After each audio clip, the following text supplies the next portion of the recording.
Skip করে দিন ভিডিওটা যদি আমার পূর্ণ কলকাতার দুর্গাপুজো নিয়ে এই 5টা তথ্য আপনি জানতে না চান। সকাল সকাল আবার শুরু করেছিস? ওর 5টা পয়েন্ট? তো ইতিহাসে উত্তর লিখছিস নাকি? প্রথম পয়েন্ট, কোনটা শাক্ত বাড়ির পুজো আর কোনটা বৈষ্ণব বাড়ির পুজো সেটা সিংহের মুখ দেখে বোঝা যেত, কারণ বৈষ্ণব বাড়ির সিংহের মুখ হতো ঘোড়ার মতো। দ্বিতীয় পয়েন্ট, বেশ কিছু বাড়িতে বলিদান হলেও বেশ কিছু বাড়িতে কিন্তু হতো না, বরং নাপিত ডাকিয়ে খুঁট চালিয়ে বুক থেকে 2 ফোঁটা রক্ত নিয়ে সোনা বা রূপোর বাটিতে ঢেলে পুজোয় দেওয়া হতো। বলি এটা কি বলি না বলির ডেমো ক্লাস? কি হচ্ছে? উফ, সেটা আমি কি করে জানবো নারুদা?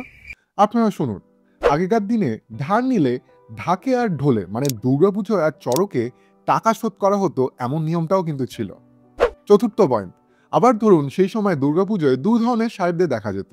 এক যারা পুজো পাগল এবং এক যারা পুজো পাগল সাহেবদের সহ্য করতে পারতো না।